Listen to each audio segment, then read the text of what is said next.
Welcome back to Stories Sustain Us, the podcast where we celebrate extraordinary individuals who are making the world a better place.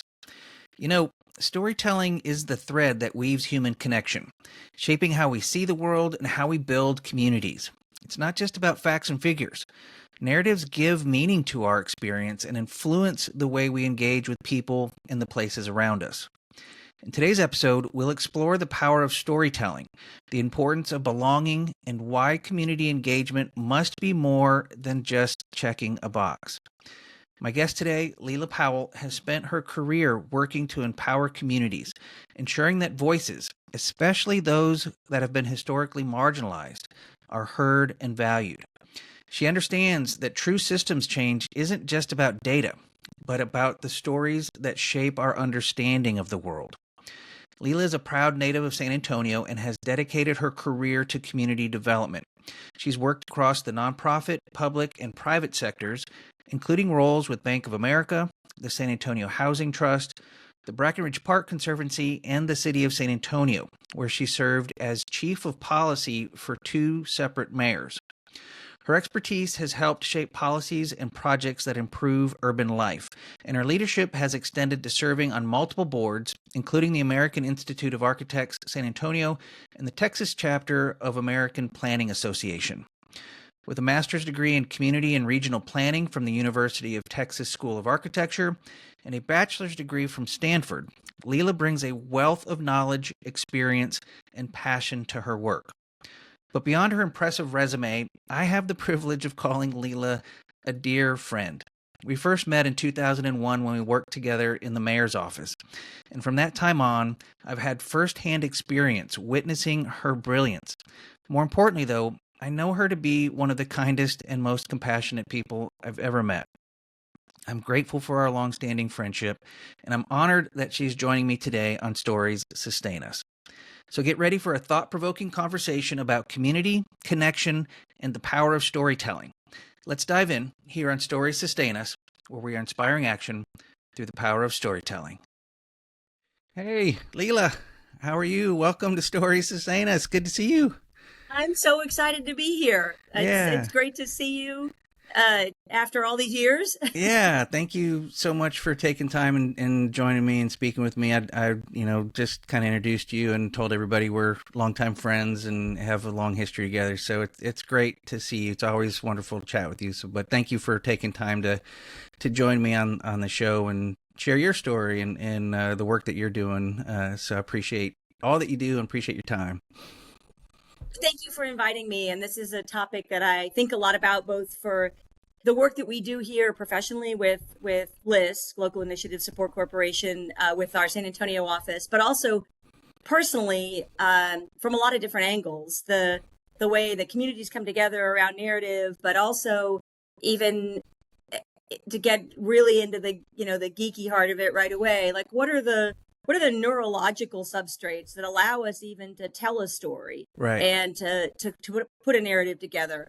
That gets to this question of consciousness. How are we able to be creatures that do this? Because as far as we know, we're really the only creatures that do have this capacity. Yeah.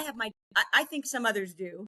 Yeah. But we don't have proof right now because we can't talk to them really. Right. Yeah, absolutely. There's definitely theories out there that other creatures definitely communicate, but we may be the only unique ones that have this ability to tell stories, whether true stories or fictional stories. We have this thing that maybe other creatures don't have, which makes us a little unique. Yeah. Well, really. So what you're doing is you're doing a podcast about what makes us human. I think so. And how do we take that humanness and recognize that we're connected to everything else, which is what sustainability is. How are we going to live on this planet with each other and with everything else? My premise here is storytelling is key to that. Is how do we connect with each other is through stories, and how are we going to live on this planet is by helping each other survive in that storytelling. I think there's so much evidence. So looking at folks who are working in areas like psychology and evolutionary biology, there's so much evidence that what you just said is in fact true, that raw data or facts or compelling rational arguments. The Cartesian cogito ergo sum, right? So I'm thinking, and therefore I know that I'm human, and I'm that we missed the piece where people have overarching narratives about belonging, about who they Yep. are, about themselves and the community they belong to. And then unless you tap into those, that your best case is not going to be compelling, that in fact, great data can retrench people into bad positions. Exactly. And Think flat and it's that earthers. sense of belonging and community that's hardwired into us. Right. Bacteria, which have no nervous systems, obviously, and no ability to put something into a narrative, or bacteria respond chemically differently to unrelated bacteria than they do to related bacteria. Yeah. So who are we to think that we can get away from billions of years of evolution of creatures and to sidestep something that I think is hardwired into us is the need to be part of a community, and connection. To treat members of your community differently than folks who you perceive as not being in your community. Yeah, that sense of belonging is an absolute primal need in us. Yeah. Absolutely. And how do we then create these narratives where we can create the largest group of belonging so that we can collaborate together and move forward together, as opposed to being in constant competition and or war? Like, take it to the extreme, like, because how do we create a sense of belonging where we're together with the largest number of us? So I know we're supposed to talk about like me and stuff like that, but the word you just used, which is really interesting, and we don't break it down sometimes, but the idea of collaboration and co-laboring. So there's a really wonderful thinker who was with the Max Planck Institute for years, but he's at Duke now. His name is Michael Tomasello, and he writes about intentionality. And his field of study is comparative development between primates and humans. Yeah. And he looks at the ability of humans to develop what he calls joint intentionality, which we really don't see elsewhere in the animal world. I think, and this is probably a topic near and dear to the hearts of people in your part of the world, more so than our part of the world, but I think that orcas have joint intentionality. I think that they teach each other, which other animals don't do. I think that they develop culture. So I'm not saying this is a uniquely human thing, but I do think that it is key to our humanness. Yeah. And experimentally, you can look at do primates, do other animals establish group norms? Very young children are able to establish group norms. Yeah. They're able to understand that there is a project or a process going on, and that they are part of it when they join the group, and that when they leave the group, they have to say, "I'm leaving," or else you're violating the group norms of working together and collaborating. Yeah. So, to me, that's that critical branching off point. Why are humans done the great and terrible things that we do? Because we have joint intentionality. We are not simply acting on our own information or the awareness that there are other actors out there, which is critical. Right. But we're in the I know that you know that I know situation. Absolutely.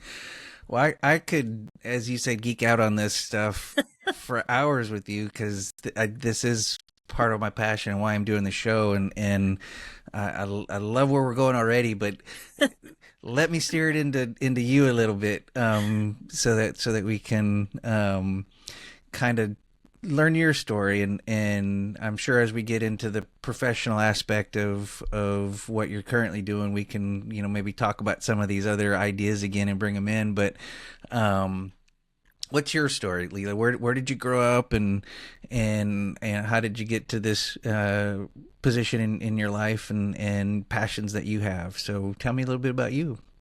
Well, I'm talking to you from San Antonio, Texas today, and that's where I grew up. I went off to school in a couple different places, but I grew up here, and I have one sister, and we're very close. We're a year apart. So we were always sort of a tag team. And our parents were older when we were born. They didn't have close friends who had kids our age, and we didn't have relatives who were our age. Yeah. So my sister and I did a lot of things with our parents, and our parents were very engaged in this, almost the same discussion we've been having. How do you define a community? How do you recognize and build a community that responds to the needs of the people who are in it from slightly different perspectives? So they were both trained as architects and planners, and my mother was an instructor in the urban studies program at Trinity University for years. Yeah. And so at Trinity, she did a lot of work with their graduate students in their urban studies program, which was, interestingly enough, there's kind of a reflection of this dichotomy here. When you think about folks who are going into local government, you often think of public administration programs where you're learning cost benefit analysis. And, Sure. Well, so an urban studies program is a little more, it's almost like the equivalent of a sort of liberal arts degree in municipal issues. And I think that was the intent of the program, was it was also the first program headed by a Black PhD in the country around municipal issues, and Dr. Earl Lewis. And part of the goal of the program was to say, if folks are going to be making decisions about growing cities, they need to have an understanding, they need to have lived expertise from a variety of cultural backgrounds, economic backgrounds, racial and ethnic backgrounds. And I don't think at that time you really saw that. No. Back still don't some places. Still don't.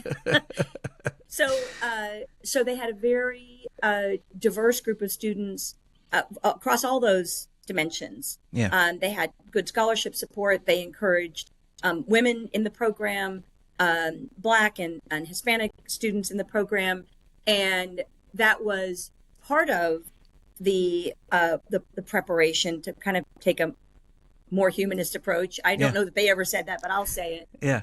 It wasn't all of it. So the coursework and curriculum, but it starts with making sure that you're including the right people. Yeah. So that was with the work my mom was doing, and she often was involved in issues in the community, discussions around water preservation, around neighborhood redevelopment. And my dad was an architect who did a lot of work with urban planning and campus planning. And he and my mom actually worked together on some campus master plans. Nice. So that idea of what is design, how does design serve people? How does design reflect a community? How does design build community? Are you creating the right spaces for people to come together safely? Those are things that we actually grew up talking about. Yeah. And I think that's kind of how, when you and I first met each other, we were working in the mayor's office. We were all, I don't know, we were 12 or something. It was like a long time ago. Certainly felt like we were in preteen years. Yes. Yeah. So I think I knew a lot more back then. Like, I am sure that I knew the answers to all these questions It's back funny then. how that works. I probably knew a lot more back then too. Yes. 25 years later on, I'm still seeing those basic questions play out. Yeah. And also even making the case to folks about why it matters. Yeah. Why does it matter that we think about these questions? And why does it matter that we work on connecting to the existing community? Because I think there are places where the story is just, let's get the newest and the best, and we'll attract people from elsewhere. And, Sure. Or, even worse in government settings where it's a check the box. It's just, we held one public meeting, so therefore we connected with the public. I mean, so there's still some old bad habits that are out and about and used frequently still in the world. So, and it's really interesting, Stephen, when you mentioned the sort of check the box, or we held a public meeting. One of the discussions that we have frequently with folks here in San Antonio is this idea that there's a continuum of collaboration, engagement. Right. Should be. From basically ignoring folks to truly empowering. Mm-hmm. And one of the, I think, pressure points that we have right now is that we use language very imprecisely. and this question of what are you encouraging people to think, and what are they hoping for versus what they get out of the process. Yeah. So if you talk about, well, we're going to do community engagement and we're going to collaborate, people expect that their ideas will go into practice. Sure. So don't use that language lightly. If you're really only taking their concerns under advisement, or they will inform your action, then don't use words like collaborate if really you're talking about. So we're trying to normalize looking at that spectrum, and maybe you don't even, certainly in like emergency situations, we're closing the street down. We're not taking your input. Yeah, your feet. You can tell us later what you thought of it, but we have an emergency to deal with right now. Right. Yeah. But if you're talking about truly empowering a group, then that means you are transferring power to them. Yeah. You are, and that's scary. And it's not something you just wake up one morning and say, well, let's let citizens manage the budget process. They don't have the skills to do that. Right. So it's something you plan for, but don't, you certainly don't want to encourage people to think that we're going to skip to giving you total control over this before you're actually ready to do that. And if you are in fact building up false hope, then that's actually, you're still digging the hole deeper of citizen disengagement. Come back and get you in a bad way. Absolutely. If you build up this idea that someone's input will actually influence what the plan is going to say or what the final product is going to be, and they provide their input, and you not only don't respond and reply to whatever they said, but then you totally ignore it, that just further drives the wedge between the policymakers and the implementers and the citizens are supposed to be serving, the residents of the community they're supposed to be serving. That just I'll say this because I know this relates to your professional background as well and what you do for your day job. The other issue is that people who work in government or public service, we know and we're really aware of the multiple layers of agencies and entities that we all interact with. Yeah. So even, a particular service district, like a river authority, a county, a city, a state government. But for just an average, person who's out there taking care of their kids and getting to work and going to school, right, they don't interact with all those folks at a daily. They may get a tax bill and see all this and think, what am I paying for? But for them, the idea that you go through one planning process and then a year later somebody else goes through a planning process, and I already told you all this and none of this happened, and yet all of our particular agencies have charges on us from our funders or our federal regulators to go through these processes. They're not integrated, they're not coordinated, and I think it's exhausting. Yeah. And it's really incumbent on us, to do a better job. Yeah, 100%. 100%. Yeah. So tell me a little bit about, you mentioned your time at the mayor's office, that where you and I met 20 plus years ago at this point. How did you get to that point from, having conversations with your parents about, how do you build an inclusive community, both from a policy perspective from your mom and design and architectural perspective from your father, and you're having these, I imagine, wonderful conversations growing up in your preteen and high school years. And so how did you then make that leap to eventually coming back to San Antonio and working for then Mayor Garza? So this is something you and I have chatted about in the past, about the importance of, while we're talking about words and narrative and stories today, neither one of us discounts the science behind the work that we're doing. Absolutely. And I spent a whole, number of years in labs, irradiating paramecia, changing cultures, trying to understand the damage it was being, so I took a sort of science detour, but at some point I realized I really don't want to be alone in a lab. And that is, that's a path. Now you have colleagues but you're really working, there's a lot of internal work that goes on in science, and simultaneously I was doing a lot of theater actually. So this idea of connecting with a large group of people, telling stories basically, collectively, collaboratively, which is what distinguishes, live theater from recordings. And And at some point I figured out that what I was, really interested in was that idea about community. How do we work in community? How do we accomplish things in community? And so I took a little other diversion in college and did my undergraduate degree basically in Roman history. So it's a little different than scientific lab work. well, people would ask me, well, how'd you get to the mayor's office from doing classics? And I said, well, yeah, I spent years studying a thriving global almost civilization. Yeah. And that built great cities, that we saw a lack of engagement with citizens in their cities, and the cities began to deteriorate and their empire fell apart.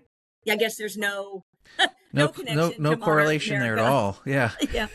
So, and I didn't mean to imply that I don't have a conspiracy theory idea that the Romans were active in Mesoamerica, but for the world that they had contact with, they were pretty much it. Yeah, they had a pretty big hand in a chunk of the world at their height. Yes. So kind of after doing all that, I ended up saying I do want to go back to graduate school, and I am interested in this idea of cities and how cities are built, and whether it's possible to intervene in issues through policy, kind of like these contrasting theories of history. Is it possible? Is the great man theory? Are there women and men who can really make a change, or are things going to happen the way they're happening because of Sure. Kind of cultural predeterminism? And I would say we saw a mixed bag of that when we were at the city, but enough to keep my appetite whetted for thinking, I like this. I like policy development. So I had been with a lender. So the money piece of the equation is critical. You can't ignore it. 100%. But I do find that the money piece can fall in place if you've got the community relationships and the building of the infrastructure first. Yeah. But I was with a bank, and then I was with a nonprofit that did work in the housing sphere, and then I had the opportunity to join the mayor's team, and then was back in the mayor's office second go a few years ago with another mayor. Yeah. And in between there, ran a nonprofit, had a couple kids, full life. Did some teaching. Yeah. Did some consulting work. And essentially the consulting work I was doing actually was around the question that you're asking, which is folks would come to me and say, hey, we're not connecting somehow. The organizations that we think we're supposed to be working with don't see us as a partner. Internally, we're not working well together. What's wrong? Like, we thought we set this up. Why isn't this? Why aren't we producing the results or having the relationships? Yeah. And so there was a lot of discussion with, sitting down with folks and saying, tell me what you understand about what's going on here. Yeah. And that was really more so than looking at, someone's fundraising or their organizational structure. It was really listening to people talk about what their concerns were. Yeah. And how they were feeling about a situation. Yep. That's a piece that's often missed as we think we know the answers and tell people what they should or should be doing. We forget to listen to what their interpretation of that information is. And I really appreciate what you said. How are they feeling about it? Yeah. We think we're these rational creatures that make rational decisions, and we're not. We're emotional creatures that most of our decisions are based on how we're feeling at that moment in time. And we may not even be aware. Correct. So I don't know if you're familiar with Jonathan Haidt. I don't know if you've read Jonathan Haidt's work. No, if you haven't, Haidt. Yeah. If you haven't read it, go read it now. Will do. You'll be going, oh yeah, that's right. That's the explanation for what I was talking about earlier. Yeah. And I know there are folks who quibble with, and I'm lucky. I'm in a position where I know enough about science that I can read some of these general science books, but I don't know so much that I get stuck on details of that debating might be wrong or I can take in the big concept and I love this and not be thinking, well, that statistically it might not be as Yeah, that's the boat I'm into. Yeah. I think it's there is some really great science writing out there. Yes. And I know a lot of people get turned off by the idea of reading something that they had to study in school. But that aha moment when you say, oh, that's why people do that, or that's how that works. That's just so fabulous. And again, that's a discussion about how do you tell a story in a way that someone can understand, Right. as opposed to laying out, the chemical basis for why bacteria do that thing. Right. Right. Absolutely.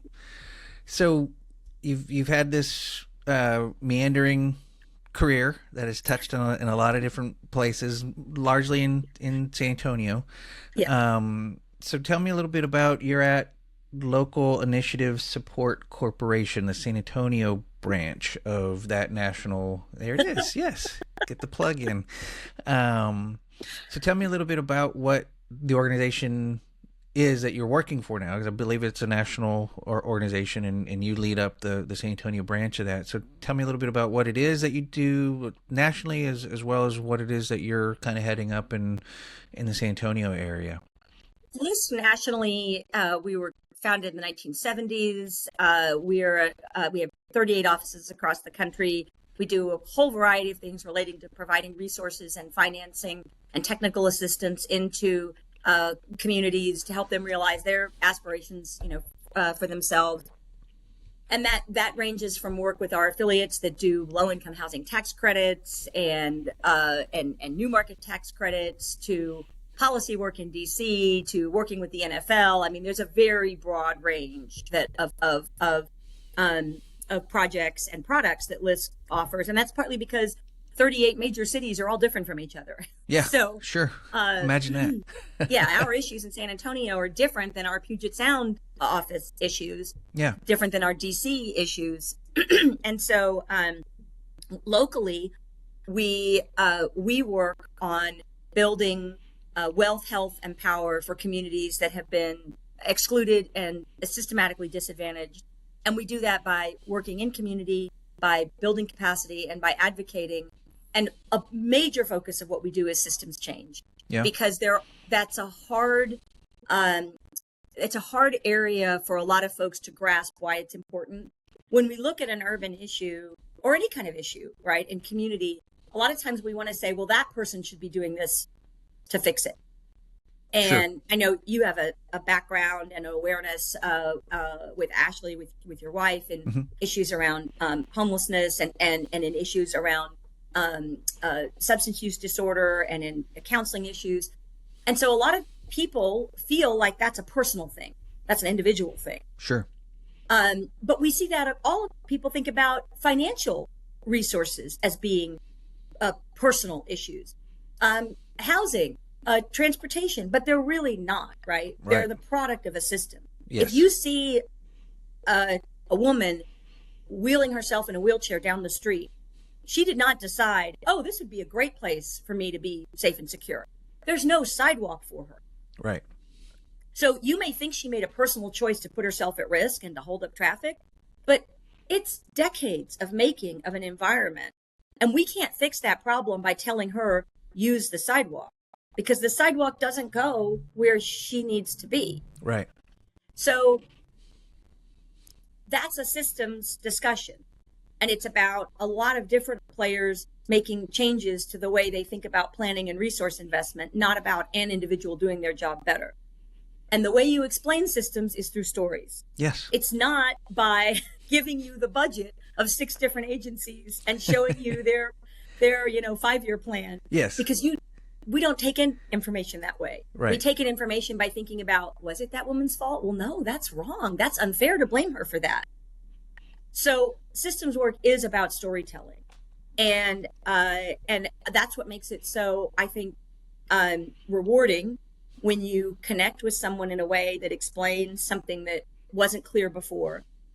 And that's what also makes it so challenging. Yeah. Because you have to find a frame that resonates with the person that you're, or group of people that you're speaking with. Yeah. So we do a lot of systems work here because we think that, it's that old story about you're standing on the bank of a river and people are being washed down. You're pulling them out and you're helping them, but they keep coming down well, do you just keep doing the pulling out, or do you go up and say, who's throwing people in the river? Go upstream, right?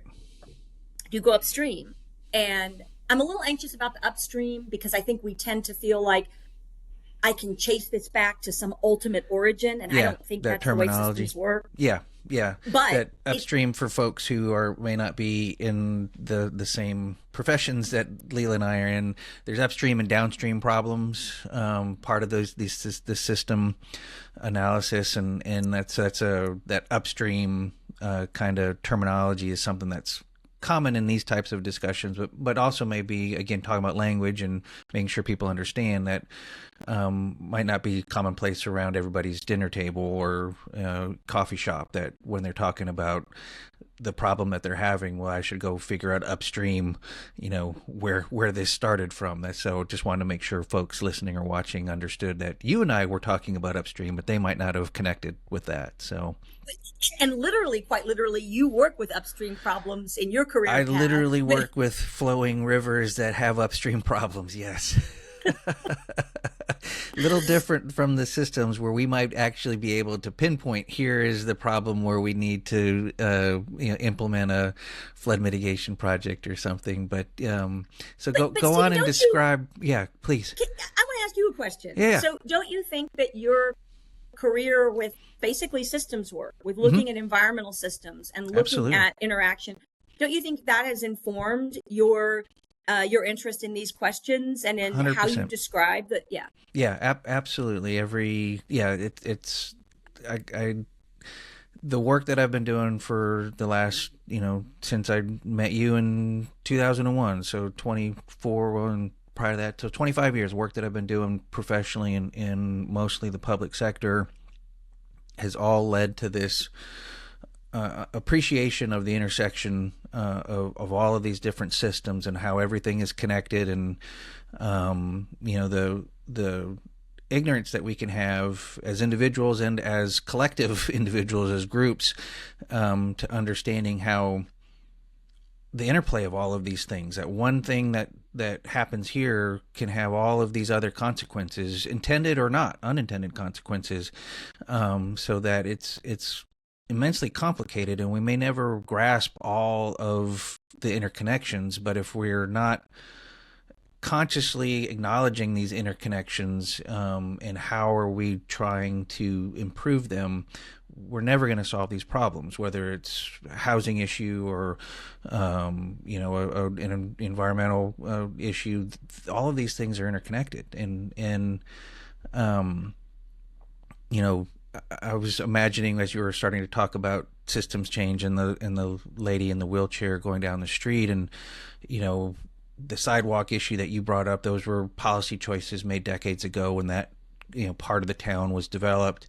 My mind went to like redlining, back in the 20th century, that was a policy decision that people are still feeling impacts of today, which maybe that lady rolling down the street might have been, impacted by a 1930s era, 40s era decision about where home loans could go, or not, because why build sidewalks for a community that we don't care about, was kind of the thought process of some of our policymakers back in the previous decades that we're living with today. So let me take a little diversion into visual narrative, visual storytelling, right? And because another potential scenario there is that she lives in a kind of second ring suburb that was developed in the 60s, where it was so car centric that having a sidewalk indicated that people were walking as opposed to driving to and from.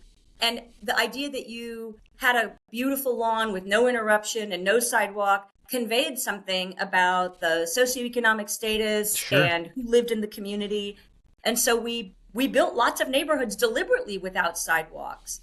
And the visual narrative that told back in when it was built is different than what it tells now. Yeah. Right. Yeah. And as those neighborhoods, some of them have declined, then people are stuck. And those decades of choices about who we're building for and how we design the environment and what the story that the built environment conveys to us, that's another way of establishing a narrative.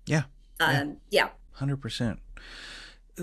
Something else that triggered as you were talking about your current job, and the significance of narrative in identifying current systems and then looking for improvements to those systems. And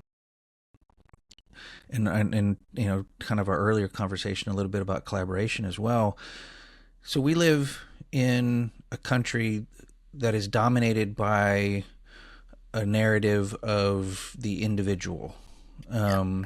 That, I mean, it's a mythology, right? I mean, it's not real. Like, there are, like, the Wild West and the cowboy that tamed the West on their own. That didn't happen. Like, that's not at all reality. But we certainly have this ethos as a nation, and it's stronger in different pockets of the country. But I think nationwide we have this lone wolf, do it by yourself, pick yourself up by your bootstraps, type of self-made millionaire. All of these not to be that's a random non-specific example, I'm sure, right. That last one. Of course, but all of that's nonsense. All of that isn't real, but yet it is such a powerful narrative that I think I'm imagining intersects a lot of your work. Again, the lady on the street, and this idea of, well, she should fix her own problem. Like, she got herself into that problem, she should fix the problem by herself, because that's what I do. And we fail, I think, often as individuals and collectively to recognize that our national narrative of do it by yourself is wrong. It's not accurate. It's not how things get done. And it perpetuates these societal problems, because we can then just blame the person who's in that situation, that, well, they're just not doing enough to get themselves to get them out of that situation. So one, I guess, do you agree with my interpretation that I just laid out? And two, then if we're in the right ballpark, how do you combat that narrative that's so powerful in our nation of the individual triumphing over nature and economy and everything? Yeah, I mean, I think, first of all, it's kind of funny, the examples you used. I'm lucky in that I have two teenage daughters who both, the same experience I had growing up, I have that with them. And we get to talk a lot about these issues. And I was just talking with my high school junior about the mythology of the American West and the idea of what a cowboy did, yeah, and the reality of what that westward expansion was like. And she was kicking around ideas for how you convey that in, of all things, a puppet show. But this discussion overlaps a lot with the discussions you and I have actually had about art and the role of art and the role of media in creating these stereotypes, which certainly that's really where they come from. I have another kiddo who's in college studying theater and film, and if you look at the story that we tell about ourselves as a country, that's the vehicle. We don't tell enough stories about the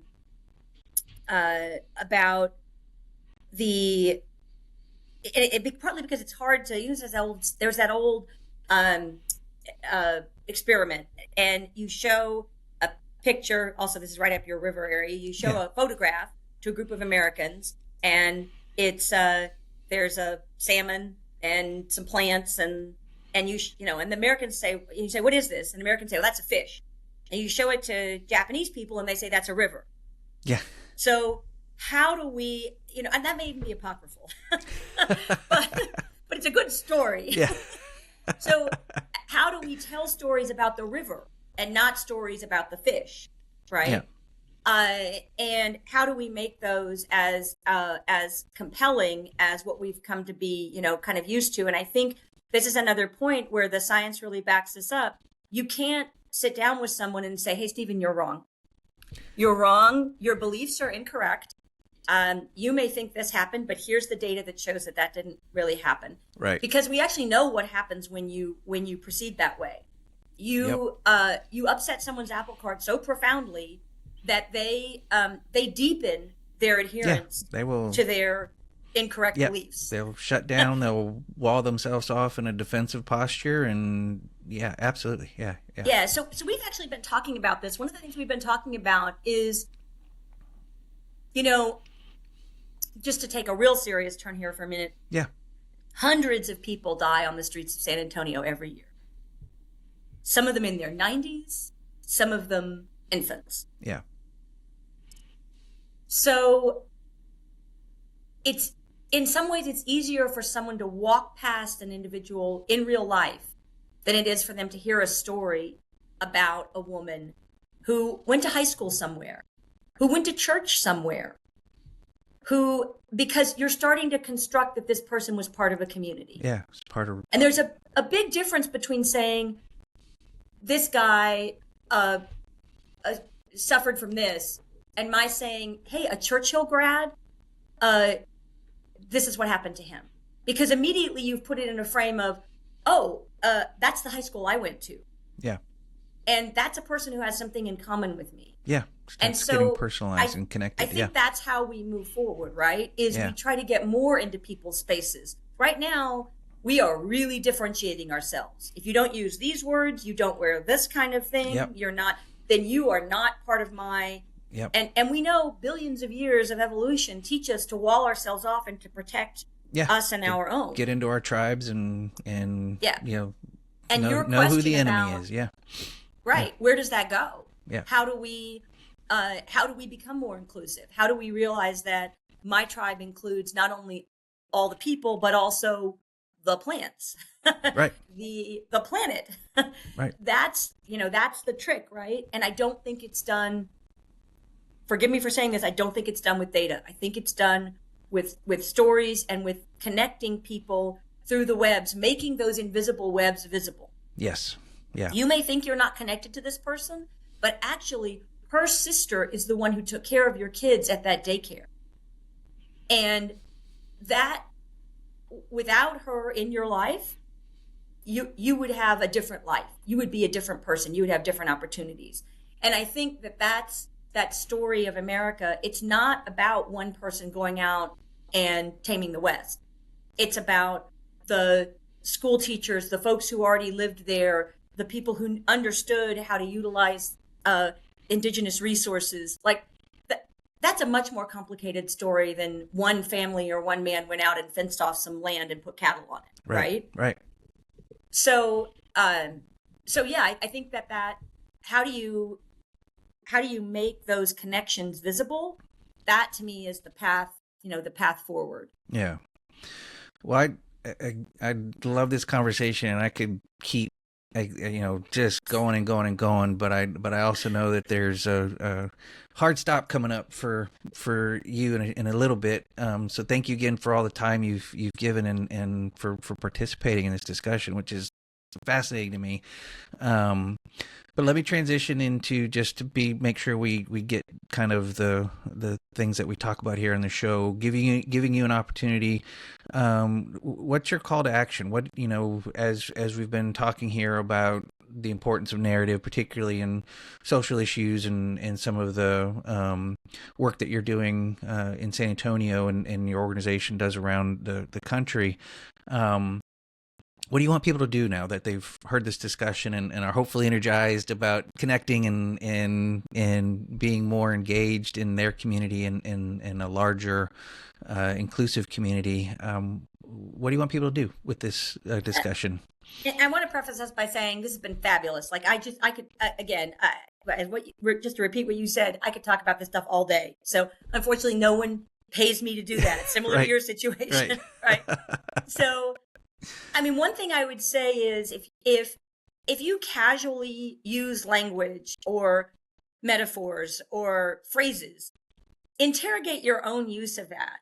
And a really interesting example of this is we had a big buy local campaign here. And I'm sure people are familiar with buy local campaigns. And we decided, well, we need to understand more. We need to ask people more specifically, when this language is used, what does it mean to you? Mm-hmm. So, for example, in that survey, we also asked people, what does a home have to have a yard? And 70 something percent of the people said, yeah, unless it has a yard, it's not a home. Mm. Well, Wow. that's not the way a lot of us in the sector use that word home, right? Yeah. But one of the questions that we asked was, do you try to buy local? And most people, 80% said, yes, I do. So then we said, can you give an example of a local? And some people said, Walmart. Yeah. Or the corner gas station, and I get what they're saying. That is not online. It is a local place that they go. It's in their community. Right. But we're all having these huge conversations and spending millions of dollars telling people buy local, and we're not even talking to them in a way that makes sense to them. Yeah. But think about that from yourself. When you hear someone using a word, or you hear something, particularly if it's something that you feel like you're being exhorted to do, interrogate that a little bit. Yeah. What do they mean? And what do I understand that they mean by that? And so I think that's one thing that we can all do. The other thing I would encourage people, and I know I already said this to you, but read some on this. If you feel like you can argue someone into submission, read some on why that doesn't work. Yeah. Yeah. Yep. Love it. I mentioned Haidt. I think he's great. If you're, there are some other books there about the big narrative arcs. There's a book called Mind the Science about the way science around thinking and understanding can be used to manipulate us. Yep. There's a book, and I can't remember the name of the book right now, but about the way that narratives around something being natural manipulate us into spending money we don't need to spend. Natural, organic, and Yes. Mm-hmm. What is organic? What is natural? There's no definition for the word natural in food or any other products. And so pause for a minute and think about, when I see this word, what's it triggering in me? Try to become more aware of the frames that you're using and why you're responding in a way. And I think it'll help you understand other people more, but it'll also help you understand, why did I disagree with that person? That may not actually make a lot of sense. So I think that is what that sort of self-awareness. And then just in general, a lot of these discussions, they're really wonderful. Make yourself open to them. As you start reading about this, I know it sounds goofy, but ask someone, hey, have you read this book? Have you thought about these issues? People won't have conversations with someone else if there's not an opening, to learn. Invite people. So that connection to talk about it, become an evangelist or for the idea of systems thinking, and do some reading on systems thinking. Yeah, right on. We've got, by my clock, 2 to 3 minutes left before you got to run. So I'm going to ask you the 3 questions about hope. So, and your challenge then will be to be succinct so that I can get all 3 questions in the time before you have got to run to your next meeting. So just your first gut reaction to these questions. So the first question about hope is, what's your vision for a better future? It could be for you personally, professionally, or for the world. What's your vision for a better future?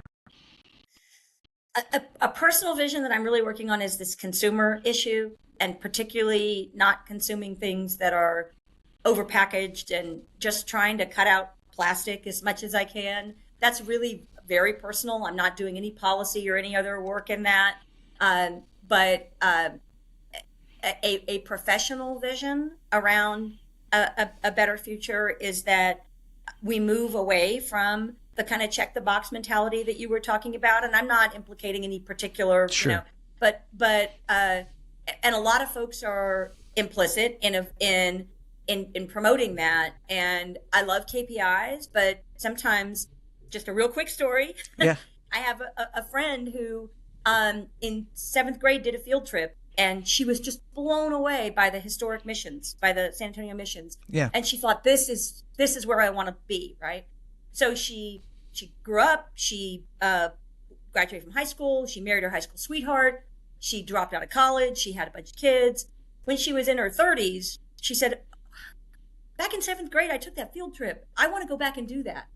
And she became an archaeologist, and she became the city archaeologist of the city of San Antonio, and she became a nationally recognized expert. Now, if you had a KPI that said, did these 7th graders get something out of this trip? You would never be able to measure her story. Yeah. So let's be aware that, yes, we need outcomes, we need outputs, but that outcomes can be hard to measure. Hard So to I would measure. love to see us get a more nuanced idea of how we recognize what quality of life is and how we evaluate outcomes, so that we're not, we're not focused on the wrong measures for what makes a meaningful life.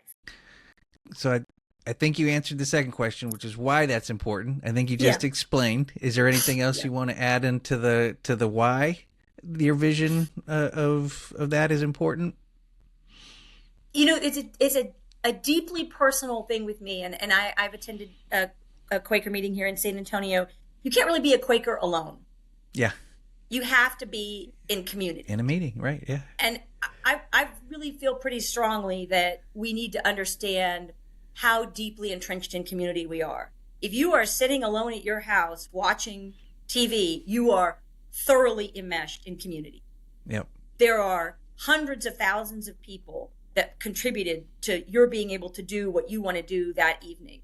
And most of what you think you know, this is the great experiment where we ask people to draw a bicycle. Almost no one can actually draw a bicycle that functions. But even if you sit, you're like, how's this connected? Like, I don't know, right? Most people couldn't fix their plumbing if it went wrong. Nobody knows how these work, right? Yeah. But we're dependent on them.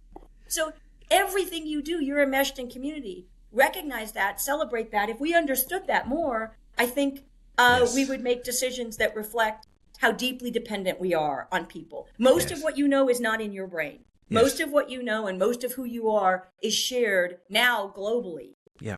And if we could really be deeply thankful for all of that, and for the billions of years of evolutionary history and hundreds of thousands of years of human evolutionary history that got us to the point where we're able to share knowledge at this level, I think that would make all of our lives better. That sense of gratitude for the web that supports us. Yeah, perfect. In the minute we have left before we got to go, now imagine we're in that future where we understand we're connected and we're deeply embedded into community and we're functioning and making better choices based on that understanding. How do you feel?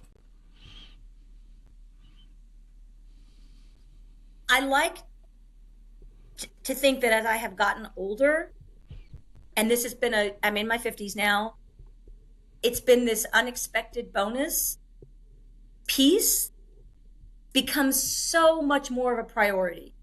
Yeah. And something that would have looked dull and uninteresting when I was 20 becomes rich and satisfying. And so I think that when you talk about peace, or when I talk about it, and that famous quote, it's not the absence of violence or war, right?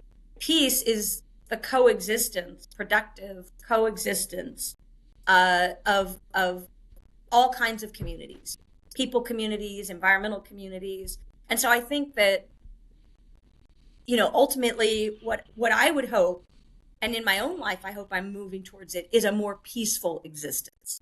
Perfect.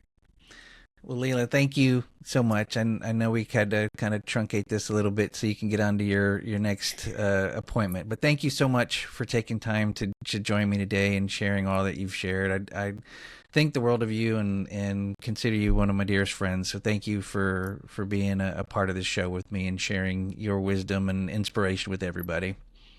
I'm so honored to be asked. It was, and it's fine to say, well, we could have had a few more minutes, but there is no amount of time that we could have dedicated to this conversation where we would walk away saying, "Oh, we covered everything. We covered it all." Yeah, So, absolutely.